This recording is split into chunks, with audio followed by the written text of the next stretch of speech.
দুনিয়াতে কয়দিন বাঁচবেন ভাই? আপনি আমি কয় দুনিয়াতে বাঁচবো? কয়দিন মানুষ বাঁচতে পারে? আজ থেকে 100 বছর আগে, 200 বছর আগে তারা বলতো যে এটা আমার জমি, ওইটা আমার জমি, এটা আমার বাড়ি, এটা আমার সন্তান, এটা আমার স্ত্রী, ঠিক না? এটা আমার ছেলে, এটা আমার মেয়ে, আমি সবকিছু। অনেকে বাহাদুরি করতো না? তারা আজকে কোথায়? আমরা যারা আজকে দাঁড়িয়ে কথা বলি বা যারা আপনারা শ্রবণ করতেছেন বা শুনতেছেন, বলেন তো 100 বছর পরে আমাদের কোনো নাম নিশানা থাকবো? আমরা যারা এখানে উপস্থিত বর্তমানে আছি, 100 বছর পর অথবা 120, ধরুন 150 বছরই, এটা কথার কথা। এরপরে আমি যে আব্দুর রহমান ছিলাম এর কোনো পরিচয় থাকবে বলেন তো? কিন্তু আমার আমলটা তো থাকবে। আজান হয়েছে ফজরের, মসজিদে আসলাম, এটা আমার ব্যক্তিগত বিষয়। না আসলে আমাকে কেউ বাধা প্রদান করবে না, কেউ আমাকে কারাগারে দাখিল করবে না। আর কোরআনের মধ্যে তো আছে যে কোনো মানুষ যদি ঈমান না আনে তাহলে তাকে হত্যা করে দাও। কোরআনের মধ্যে আয়াত আছে, কিন্তু সেটা কি আমাদের কাছে প্রয়োগ আছে, ব্যবহার আছে? ইসলামিক রাষ্ট্র, একটা লোক নামাজ আদায় করে না, আপনি কি তাকে এরকম কোনো আইন করতে পারবেন? কেন পারবেন না? রাষ্ট্রটা কিনা ইসলামী না। আসসালামু আলাইকুম ওয়া রাহমাতুল্লাহি ওয়া বারাকাতুহু। ইন্নাল হামদালিল্লাহ নাহমাদুহু ওয়া নুসাল্লি আলা রাসূলিহিল কারীম, আম্মা বাদ, ফাউযু বিল্লাহি মিনাশ শাইতানির রাজীম। বিসমিল্লাহির রহমানির রহিম। ইয়াসআলুহু মান ফিস সামাওয়াতি ওয়াল আরদি কুল্লু ইয়াওমিন হুয়া ফি শাইন। ওয়া ক্বালা আন-নাবিয়্যু সাল্লাল্লাহু আলাইহি ওয়াসাল্লাম, আল মুসলিমু মান সালিমাল মুসলিমুনা লিল লিসানি ওয়া ইয়াহদিহি। اللهم صل على محمد وعلى آل محمد كما صليت على إبراهيم وعلى آل إبراهيم إنك حميد مجيد. اللهم بارك على محمد وعلى آل محمد كما باركت على إبراهيم وعلى آل إبراهيم إنك حميد مجيد. أستغفر الله ربي من كل ذنب وأتوب إليه. لا حول ولا قوة إلا بالله العلي العظيم. الحمد لله. মহান রব্বুল আলামিনের দরবারে লাখো কোটি শুকরিয়া আদায় করি যে আল্লাহ জাল্লা শাআনহু আপনাকে আমাকে শারীরিকভাবে সুস্থ রেখে, বিভিন্ন ঝামেলা থেকে মুক্ত রেখে, ইমানের সাথে পবিত্র জুমার নামাজটুকু আদায় করার জন্য আল্লাহ পাকের ঘরে আসার এবং বসার তৌফিকটুকু এনায়েত করেছেন। এই জন্য আমরা অন্তর থেকে শুকরিয়া আদায় করি, আলহামদুলিল্লাহ। দুরূদ এবং সালাম বর্ষিত হোক প্রিয় নবী হযরত মুহাম্মদ মুস্তাফা সাল্লাল্লাহু আলাইহি সাল্লামের উপর, যে নবীর উপর স্বয়ং আল্লাহ পাক রব্বুল আলামিনই দুরূদ পড়েন। সেই নবীর উপর আমরা দুরূদ পড়ি, আল্লাহুম্মা সাল্লি আলা মুহাম্মদ, আল্লাহুম্মা বারিক আলা মুহাম্মদ। আল্লাহ পাক রব্বুল আলামিন আমাদেরকে আদেশ করেছেন, সাল্লু আলাইহি ওয়া সাল্লিমু তাসলিমা। আল্লাহ তাআলা আমাদেরকে অর্ডার করছেন আমরা যেন নবীর উপর কি পড়ি ভাই? দুরূদ পড়ি। এটা আমাদের জন্য দায়িত্ব এবং কি কর্তব্য। কারণ স্বয়ং আল্লাহ পাক রব্বুল আলামিন যেটা অর্ডার করেছেন, এটা কি আমরা আসলে এটা কি আমাদের মানা দরকার কিনা? অবশ্যই। সম্মানিত আমার ভাইয়েরা, আজকের আমার আলোচ্য বিষয়টা হচ্ছে যে ইমান সম্পর্কে। আমাদের জীবনের সবচাইতে গুরুত্বপূর্ণ, সবচাইতে মূল্যবান যে জিনিসটা, সেটা হচ্ছে যে ইমান। কি ভাই? ইমান নাই, আপনি কোনো মূল্য নাই। ইমান ছাড়া পৃথিবীর কোনো মানুষের এক শস্য পরিমাণ আল্লাহ সুবহানাহু ওয়া তাআলার কাছে কোনো কি নাই, মূল্য নাই। যার কাছে ইমান আছে, এমন যদি কেউ বলে আশহাদু আল্লা ইলাহা ইল্লাল্লাহু ওয়া আশহাদু আন্না মুহাম্মাদান আবদুহু ওয়া রাসূলুহু, তা আল্লাহ তাআলা বলেন যে আমি আসমান এবং জমিন আমি ঠিক রাখবো। এই পৃথিবীতে যদি কোনো একটা লোকও বলে আশহাদু আল্লা ইলাহা ইল্লাল্লাহু ওয়া আশহাদু আন্না মুহাম্মাদান আবদুহু ওয়া রাসূলুহু, তাহলে কিয়ামত হবে না। কি হবে না ভাই? কিয়ামত হবে না। সম্মানিত আমার ভাইয়েরা, ইমান সম্পর্কে যদি আমরা আলোচনা করি, তাহলে আল্লাহ পাক রব্বুল আলামিন ইমান সম্পর্কে বেসিক এলিমেন্ট, যেটা মূল ভিত্তিটা, সেটা হচ্ছে যে ইমানে মুফাসসাল। কি ভাই? ইমানে মুফাসসালটা কি? আমানতু বিল্লাহি ওয়া মালাইকাতিহি ওয়া কুতুবিহি ওয়া রাসূলিহি ওয়াল ইয়াউমিল আখির ওয়াল কদরি খায়রি ওয়া শাররিহি মিনাল্লাহি তাআলা ওয়াল বাসি বাদাল মাউত। এটা ইমানের একবারে মূল ভিত্তি, যেটা 6টা জিনিস, এটা হচ্ছে কি? ইমান। আর ইমানে মুফাসসাল সম্পর্কে যদি আপনার ধারণা না থাকে, সেটা সম্পর্কে যদি আপনার জ্ঞান না থাকে, তাহলে কিন্তু আপনি কোশ্চিন কালো ইমানদার হতে পারবেন না। সম্মানিত আমার ভাইয়েরা, তাহলে আমরা যদি ইমানে মুফাসসাল সম্পর্কে যদি আমরা একটু ব্যাখ্যা করি, সর্বপ্রথম আল্লাহ পাক বলেছেন কি বলেছেন? আমানতু বিল্লাহ। আমানতু কি? বিল্লাহ, যে তোমরা আল্লাহ সুবহানাহু ওয়া তাআলার উপর ঈমান আনবা।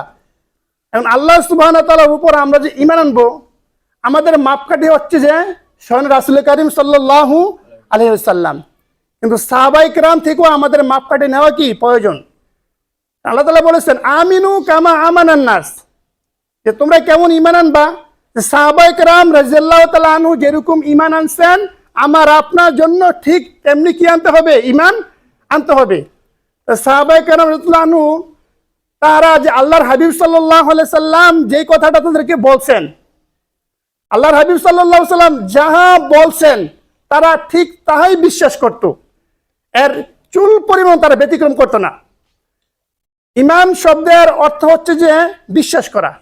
কি করা ভাই? বিশ্বাস করা।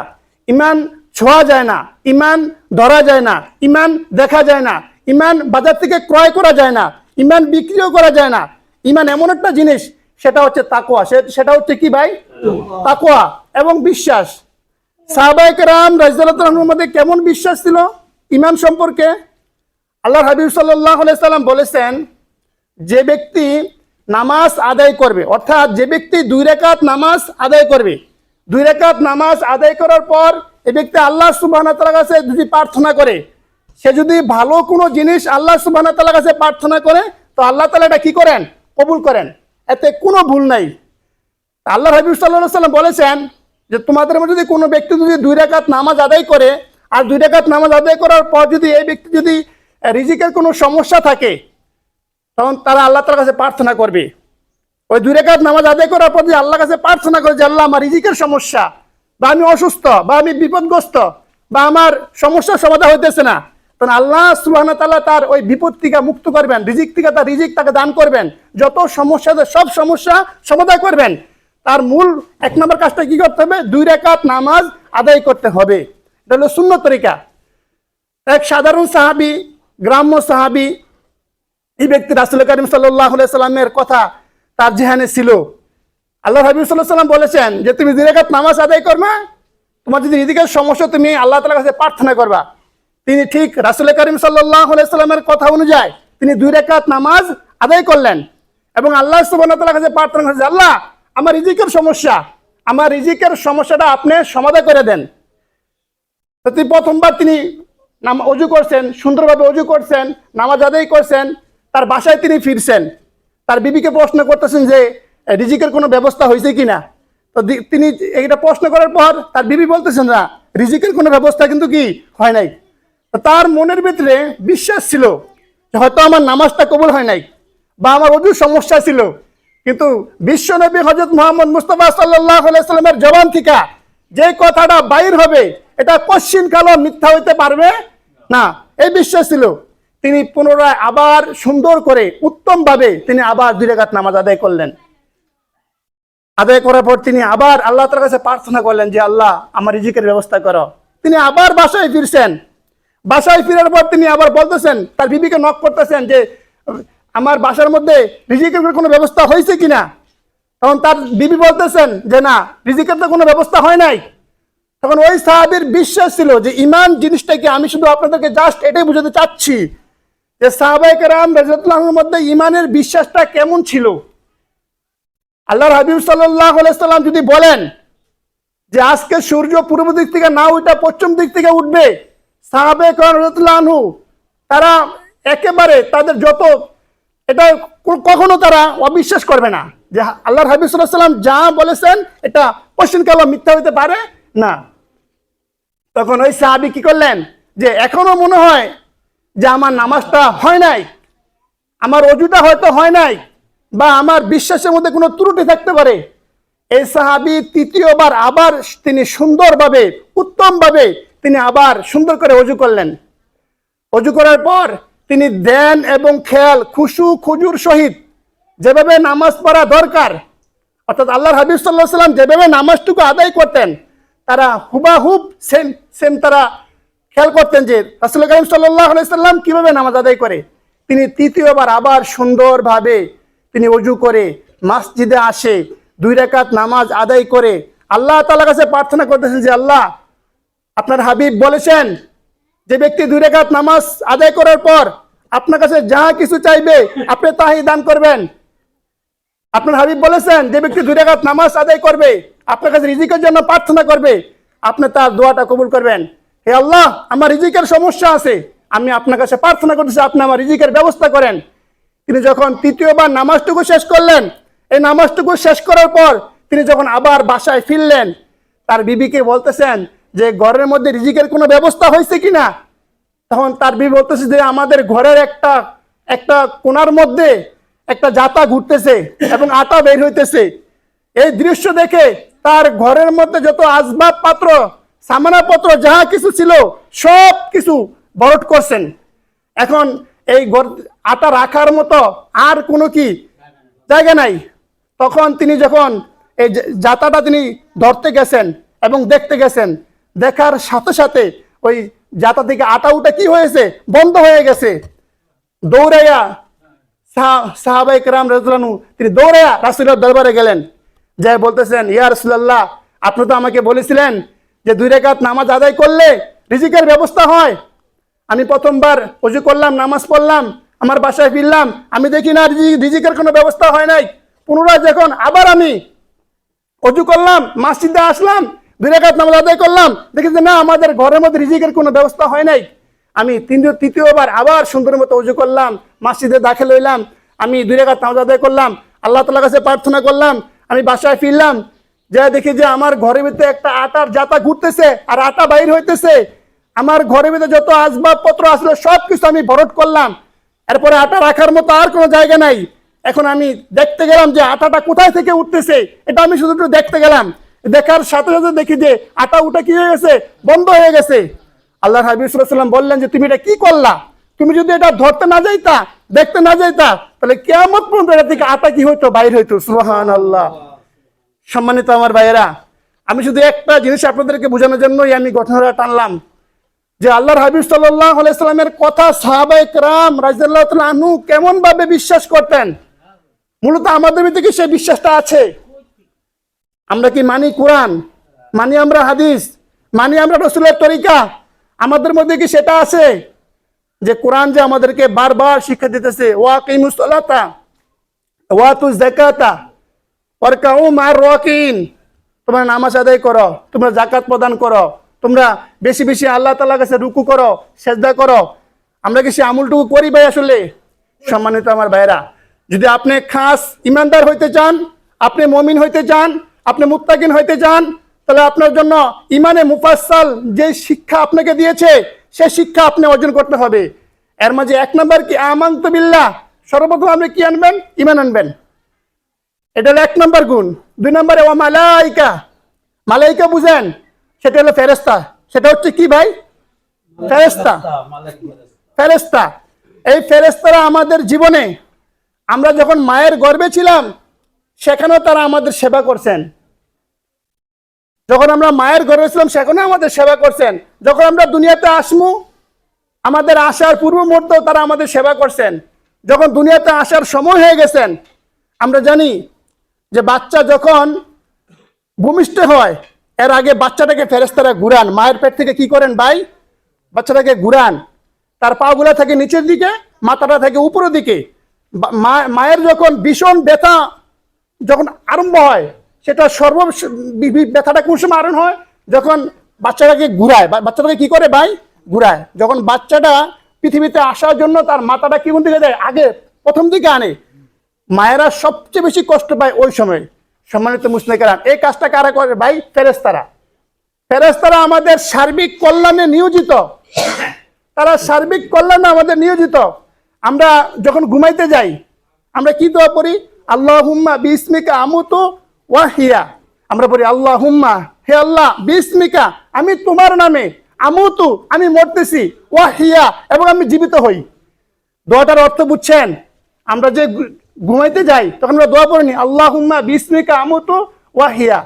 আমাদের যখন ঘুমের সময় হয়ে যায়, যখন তন্দ্রা আমাদের আসে ঘুমের আগে, ওই তন্দ্রাটা আমাদেরকে ফেরেশতারা দান করে। আমুতু ওয়া হিয়া, যখন আমরা আবার জীবিত হই তখন আবার ফেরেশতারা আমাদের ঘুমটা কি করে দেয় ভাই? ভাঙ্গে। অতএব সম্মানিত আমার ভাইরা, ফেরেশতারা আমাদেরকে সর্ব অবস্থায় তারা আমাদের সেবা করতেছে। আমাদের জীবনে যে আমরা কর্ম করি, যা কিছু করতেছি, কিরামান কাতিবিনা ইয়ালামুনা মা তাফআলুন, কোরআন আয়াত আসেনি? কিরামান কাতিবিনা ইয়ালামুনা মা তাফআলুন। আমরা যাহা কিছু করতেছি, আমরা ভালো করি, খারাপ করি, মন্দ করি, আমরা মানুষের ক্ষতি করি আর উপকার করি, আমরা নামাজ আদায় করি, যাকাত প্রদান করি, আমরা মানুষের উপকার করি, যাহা কিছু আমরা করতেছি অথবা আমরা মন্দ কোনো কাজ করি, সেটা ফেরেশতারা পুঙ্খানুপুঙ্খানুভাবে তারা লিপিবদ্ধ করে। এটা ফেরেশতাদের দায়িত্ব। দুই ফেরেশতার কি ভাই? দায়িত্ব। এবং তারা আমাদের আমরা যখন কবরে যাব, কবরে যাওয়ার পরে আমাদেরকে তিনটা প্রশ্ন করবে না? মান রব্বুকা, অমান দিনুকা, অমান নাবিউকা। সে প্রশ্নটি কারা করবে ভাই? এই ফেরেশতারাই করবে। আমরা তো যখন একটা লাশ শোয়াই দিই কবরে, আমাদের দায়িত্ব এতটুকুই। তখন আবার আমাদেরকে সেখান থেকে ফেরেশতারা আল্লাহর কুদরতি ভাবে তারা আমাদেরকে সেখান থেকে কি করবে? উঠাইবে এবং উঠাইয়া বসাইবে। বসানোর পরে তারা আমাদেরকে প্রশ্ন করবে, মান রব্বুকা, মান রব্বুকা, তোমার রব কে? যদি আমি দুনিয়াতে এটা হাজার হাজার বার কোটি কোটি বার আমি এটা মুখস্থ করে যাই যে মান রব্বুকা, আমার রব আল্লাহ, এটা হবে না। এটা আমার কর্মের উপরে। যদি আমি দুনিয়ার মধ্যে ঈমান এনে থাকি, যদি আমি সালাত আদায় করে থাকি, যদি আমি যে দায়িত্ব দিয়ে আমাকে আল্লাহ তাআলা পাঠাইছেন, আল্লাহ তাআলা আমাদেরকে দায়িত্ব দিয়ে পাঠাইছেন না? কুনতুম খায়রুকুম উখরিজাত লিন-নাস তা'মুরুনা বিল মা'রুফ ওয়া তানহাউনা আনিল মুনকার। বুঝতে পারছেন যে আমি তোমাদেরকে পৃথিবীতে পাঠাইলাম উত্তম জাতি হিসাবে। তোমাদের কাজ কি? কুনতুম খায়রুকুম উখরিজাত লিন-নাস তা'মুরুনা বিল মা'রুফ ওয়া তানহাউনা আনিল মুনকার। তোমরা মানুষকে সৎ কাজের দিকে মানুষকে আহ্বান করবে আর অসৎ কাজ থেকে মানুষকে বিরত রাখবে। অতুমিনুনা বিল্লাহ। এবং তোমরা বলো যে আমরা সাধারণ মুসলমানের মধ্যে কি একজন, নাকি একজন ইমানদার হিসেবে আমরা গৌরব করতে পারি, অহংকারী করতে পারি? অন্য কোনো জাতিকে আমরা ঘৃণা করতে পারি যে আমি তো মুসলিম, আমি তো এক কল্যাণকামী, আমি তো দামি হয়ে গেছি? কিন্তু অন্য কোনো জাতিকে তো আল্লাহ তাআলা চাইলে কি করতে পারতেন? হেদায়েত দিতে কি পারতেন। অর্থাৎ অন্য কোনো জাতিকে হিংসা করা যাবে না। কিন্তু আপনার ব্যবহারের দ্বারা, আপনার আখলাকের দ্বারা, আপনার ন্যায় পরায়ণতার দ্বারা, আপনার সুবিচার দ্বারা, আপনার ইনসাফ দ্বারা ওই অন্য জাতিরা তারা ফলো করবে যে মুসলিমেরা হলো কি ন্যায় পরওয়ান, মুসলিমেরা হলো কি ন্যায় পরওয়ান। যদি তারা আপনার এটা ফলো করে তারা ঈমান আনতে পারে, তাহলে আপনি কামিয়াবি। আর আপনি একবার মুসলিম হয়ে কোরআন বুঝে, ইসলাম বুঝে, রাসূল বুঝে, আপনি দিন দুনিয়া সবকিছু বুঝে, কোরআন আপনি বুঝে যদি আপনি নিজেকে কন্ট্রোল করতে না পারেন, তাহলে অন্য জাতি কি এই আমাদের এই কর্ম দেখে তারা কি ইসলামের পথে আসবে? আসবে না। সম্মানিত আমার ভাইরা, যে কথাটা আমি বলতে চাচ্ছিলাম, মালাইকা কি ভাই? মালাইকা, মালাইকা শব্দের অর্থ হচ্ছে ফেরেশতা, ফেরেশতারা। তো ফেরেশতারা আমরা যখন কবরের মধ্যে যখন দাখিল হব, আমাদেরকে যখন কবরের মধ্যে রাখবে, তখন তারা আমাদের কয়টা প্রশ্ন করবে ভাই? তিনটা প্রশ্ন করবে। মা রব্বুকা, তোমার রব কে? তারা এই উত্তরটা দিতে পারবে যারা এই দুনিয়ার মধ্যে রব চাই জীবন করেছে। বুঝতে পারছেন? একটা হলো মন চাই জীবন, আর একটা হলো রব চাই জীবন। মন চাই জীবন, নামাজ পড়লাম, আজান দিছে জোহরের, জুমার, মসজিদে আসলাম, না আসলে নাই। আজান হয়েছে ফজরের, তো মসজিদে আসলাম, এটা আমার ব্যক্তিগত বিষয়, না আসলে আমাকে কেউ বাধা প্রদান করবে না, কেউ আমাকে কারাগারে দাখিল করবে না। আর কোরআনের মধ্যে তো আছে যে কোনো মানুষ যদি ঈমান না আনে তাহলে তাকে হত্যা করে দাও। কোরআনের মধ্যে আয়াত আছে, কিন্তু সেটা কি আমাদের কাছে প্রয়োগ আছে, ব্যবহার আছে? ইসলামিক রাষ্ট্র, একটা লোক নামাজ আদায় করে না, আপনি কি তাকে এরকম কোনো আইন করতে পারবেন? কেন পারবেন না? রাষ্ট্রটা কিনা ইসলামী না। সম্মানিত আমার ভাইরা, যে কথাটা আমি বুঝাতে চাচ্ছিলাম যে মালাইকারা, তো মালাইকারা আমাদের জন্য সার্বিক কল্যাণে কি নিয়োজিত। তো রব চাই যেমন কিভাবে করবেন? রব আমাকে যে রাস্তা দেখিয়েছে, রব আমাকে যেই পথ দিয়েছে, রব আল্লাহ তাআলার যে রাসূল কারীম সাল্লাল্লাহু আলাইহি ওয়াসাল্লামের উপর যে কোরআনটা দিয়েছে, সেই কোরআন অনুযায়ী যদি আমার জীবনটা আমি পরিচালনা করতে পারি, কোরআন আমাকে যাহা কিছু আদেশ করেছে আমি তা মানলাম, কোরআন আমাকে যেটা নিষেধ করেছে সেটা আমি প্রত্যাখ্যান করলাম, কোরআন আমাকে যেই দিকে আহ্বান করবে সেদিকে আমি এই কাজটা করার জন্য আমি আগ্রহী হইলাম। এটা হলো রব চাই জীবন। অর্থাৎ আপনি সকাল থেকে ঘুমানোর আগ পর্যন্ত প্রত্যেকটা মুহূর্ত, প্রত্যেকটা সেকেন্ডের মধ্যে আপনি রবকে স্মরণ করেন কিনা? বুঝতে পারছেন? রবকে আপনি স্মরণ করেন কিনা? রব তো বলছে 5 ওয়াক্ত নামাজ আদায় করতে, কিন্তু আপনি 5 ওয়াক্ত নামাজ আদায় করেন কিনা? যদি আপনি 5 ওয়াক্ত নামাজ আদায় করেন তাহলে সেটা আপনার রব চাই জীবন হলো। কি চাই জীবন ভাই? রব চাই জীবন হবে।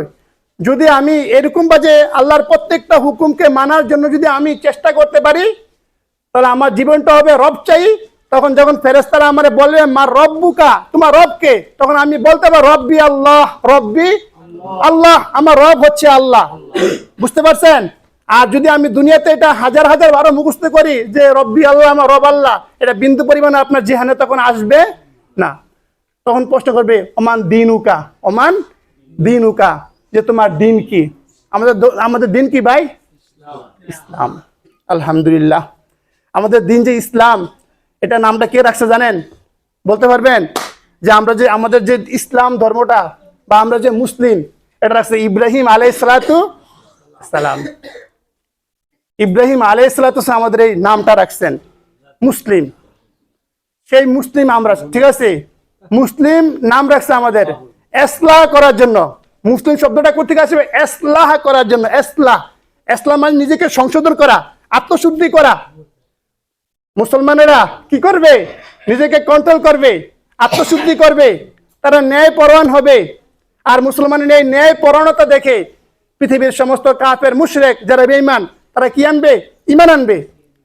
তো বুঝতে পারছেন ভাই যে মালাইকার কাজ কি? মালাইকার আরো বহুত কাজ আছে। মালাইকারা ঘুমায় না, মালাইকারা খায় না, মালাইকারা কারো ক্ষতি করে না। মালাইকারা আপনি যাহা করবেন এটারই আপনার প্রতিদান তারা কি করবে? লিখবে। কিরামান কাতিবিনা ইয়ালামুনা মা তাফআলুন। তারা একটা ভালো, আপনি একটা ভালো কাজ করছেন এটা লিপিবদ্ধ করবে, একটা মন্দ কাজ করছেন এটা লিপিবদ্ধ করবে, বেশিও করবে না, কমও করবে না। সম্মানিত, তাহলে আমি আমার যে আজকের আলোচ্য বিষয়টা কোনটা আপনাদের স্মরণ আছে? ঈমান সম্পর্কে। আর ঈমান সম্পর্কে একের মূল যে ব্যক্তিটা, সেটা হচ্ছে কি ভাই? ঈমানে মুফাসসাল। ঈমানে মুফাসসাল। ঈমানে মুফাসসালের মধ্যে কয়টা গুণ আছে? 6টি গুণ আছে। এক নম্বরে আমানতু বিল্লাহি ওয়া মালাইকাতিহি ওয়া কুতুবিহি। ওয়া কুতুবিহি, কুতুবিহিটা কিডা? ওয়া কুতুবিহি মানে কোরআন। কি ভাই? কোরআন, আমাদের কোরআন। এবং আমাদের পূর্বে আসমানি কিতাব যে 104 খানা যে কিতাব, এই সমস্ত কিতাবের উপর আমার কি আনতে হবে? ঈমান আনতে হবে। শুধু আপনি আমাদের কোরআনের উপর ঈমান আনবেন হবে না। আগেরকার সমস্ত নবীদের যত কিতাব রয়েছে, সমস্ত তাওরাত, জাবুর, ইনজিল যত কিতাব রয়েছে, সমস্ত কিতাবের উপর আপনি কি আনতে হবে? ঈমান আনতে হবে। কিন্তু ওই কিতাবের সমস্ত হুকুমগুলা রহিত। বুঝতে পারছেন? যেই নবী যখন আসছে, নবী যতদিন ছিল এবং নবীর উম্মতরা যতদিন বেঁচে ছিল, ততদিনই ওই কিতাবের হুকুমটা চলতো। এখন কি তাওরাতের হুকুম চলবে? চলবে না, সেটা সময় আর কি নাই। এখন চলবে কোরআনের কথা। কিসের কথা? কোরআনের কথা।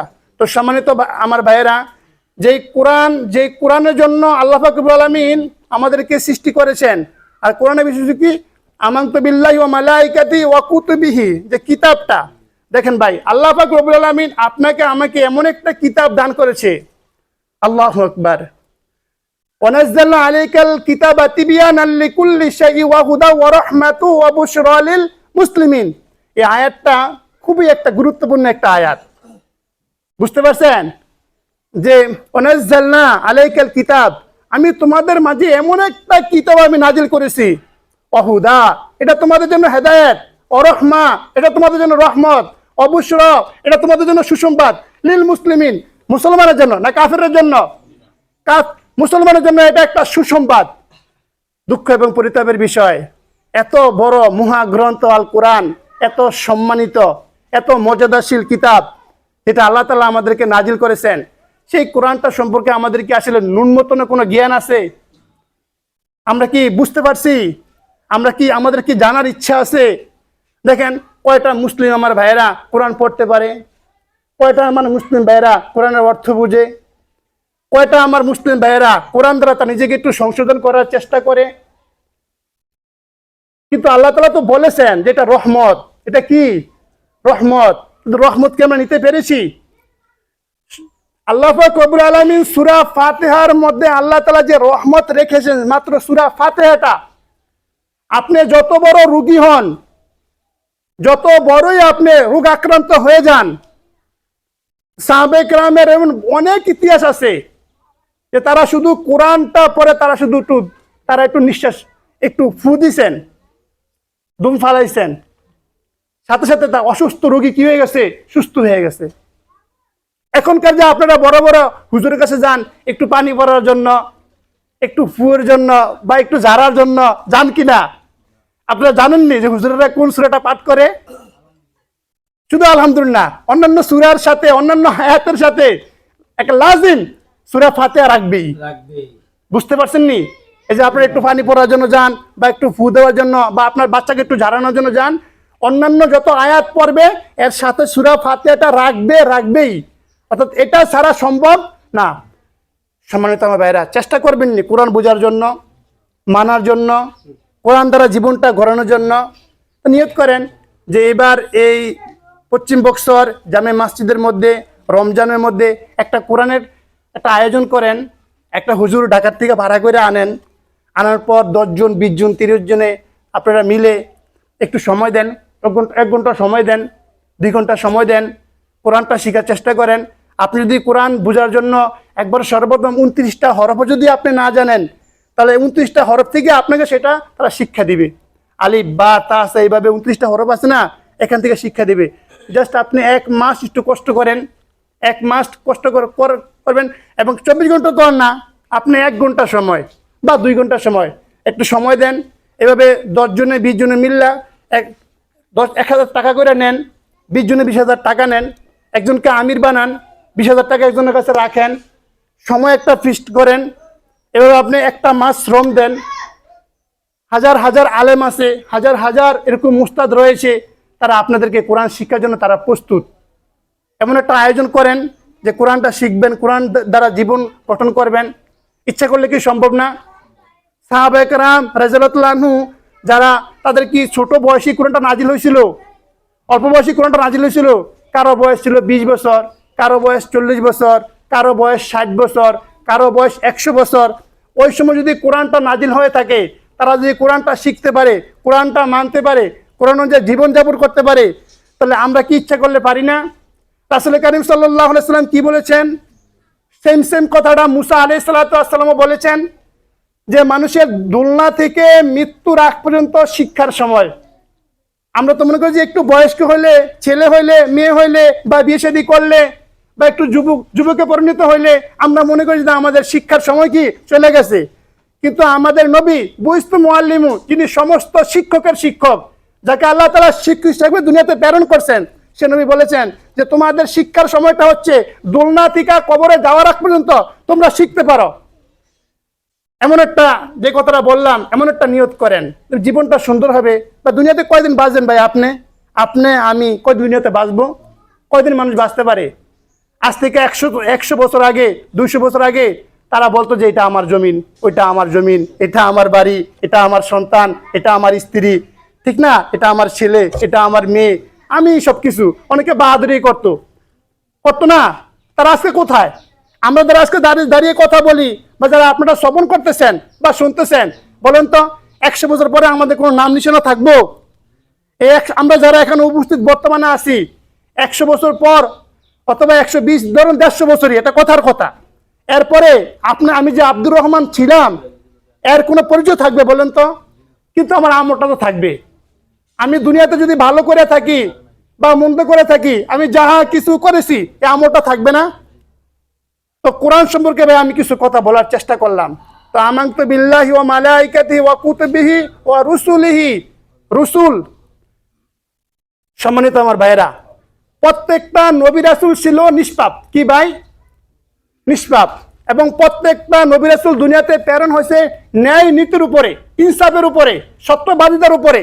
নবীরা কখনো মিথ্যা বলেন না, নবীরা কখনো ধোঁকা দেন না, নবীরা কখনো তারা মানুষকে কোনো মন্দ কথা বলেন না।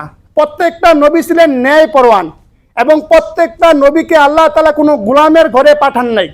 প্রত্যেকটা নবীকে আল্লাহ তাআলা ভিআইপি ভাবে, ওই সময় যত বড় বড় মন্ত্রী এমপি, তাদের ঘরে আল্লাহ তাআলা প্রত্যেকটা নবীকে পাঠাইছেন। বুঝতে পারছেন? নবীরা ছিল বড় মনের মানুষ, তারা ছিল ভালো মানুষ। যেমন ফেরাউনের সময়, ফেরাউনের আমল নামায় 700 বছর পর্যন্ত ফেরাউন, এই ভাই চুপ করেন, 700 বছর পর্যন্ত ফেরাউন দেশ চালাইছে কিনা? তামাম সমস্ত মিশরের সমস্ত লোকেরা তার গোলামি করছে। তার কি করছে? গোলামি করছে, কিন্তু মুসা আলাইহিস সালাতু আসসালামও তার গোলামি করতে পারতো কি পারতো না? কিন্তু মুসা আলাইহিস সালাতু আসসালামকে আল্লাহ তাআলা গোলামের ঘরে লালন পালন করেন নাই। সোজাসুজি যে রাষ্ট্রপ্রধান, যে রাষ্ট্রনায়ক, যে প্রধানমন্ত্রী, যে কোনো ভাবে, যে কোনো প্রক্রিয়ায়, যে কোনো সিস্টেমে আল্লাহ তাআলা স্বয়ং ফেরাউনের ঘরের মধ্যে মুসার লালন পালন করছে, শুধু মনটা বড় হওয়ার জন্য। কি হওয়ার জন্য ভাই? মনটা বড় হওয়ার জন্য। প্রত্যেকটা নবী রাসূল বড় মনের মানুষ এবং ভালো মানুষ এবং ইনসাফদার। সম্মানিত আমার ভাইয়া, যদি আল্লাহ তাআলা আমাকে তৌফিক দেয়, আরেকটা জুমার মধ্যে আমি নবী রাসূলদেরকে নিয়ে কিছু আলোচনা ইনশাআল্লাহ আমি করব। যে নবীরা, প্রত্যেকটা নবীরা ছিল বড়। কি ছিল? বড়। তো সম্মানিত আমার ভাইয়া, আজকের মূল আলোচ্য বিষয়টা তো বুঝছেন, ঈমান। কি ভাই? ঈমান। আর ঈমানের একবারে বেসিক এলিমেন্ট হচ্ছে কি ভাই? মূল ভিত্তিটা হচ্ছে কি? ইমানে মুফাসসাল। ইমানে মুফাসসাল। ইমানে মুফাসসাল সবাই জানেননি ভাই? আমানতু বিল্লাহি ওয়া মালাইকাতিহি ওয়া কুতুবিহি ওয়া রুসুলিহি ওয়াল ইয়াউমিল আখির ওয়াল কদরি খায়রি ওয়া শাররিহি মিনাল্লাহি তাআলা ওয়াল বাসি বাদাল মাউত। সম্মানিত আমার ভাইয়েরা, আমি চাই না আপনাদেরকে কষ্ট দিতে। আমি চাইলে আরো 10 মিনিট আলোচনা কি করতে পারি, কিন্তু না, আমি চাই যথাসময়ে আমি আমার সংক্ষিপ্ত আলোচনা আমি ছেড়ে দেই। আপনারা যত সময় মসজিদে আসার জন্য একটু কি করবেন, চেষ্টা করবেন। এই জুমার আলোচনা ছাড়া আপনি কোথায় শিখবেন? আর দিন শিখার রাস্তা আছে? আর দিন শিখার রাস্তা নেই। যতটুক আলোচনা করলাম, আল্লাহ তাআলা সর্বপ্রথম আমাকে, আপনাকে, সবাইকে আল্লাহ তাআলা যেন আমল করা তৌফিক দান করে। ওয়া আখিরি দাওয়ানা আনিল হামদুলিল্লাহি রাব্বিল আলামিন। আসসালামু আলাইকুম ওয়া রাহমাতুল্লাহি ওয়া বারাকাতুহু।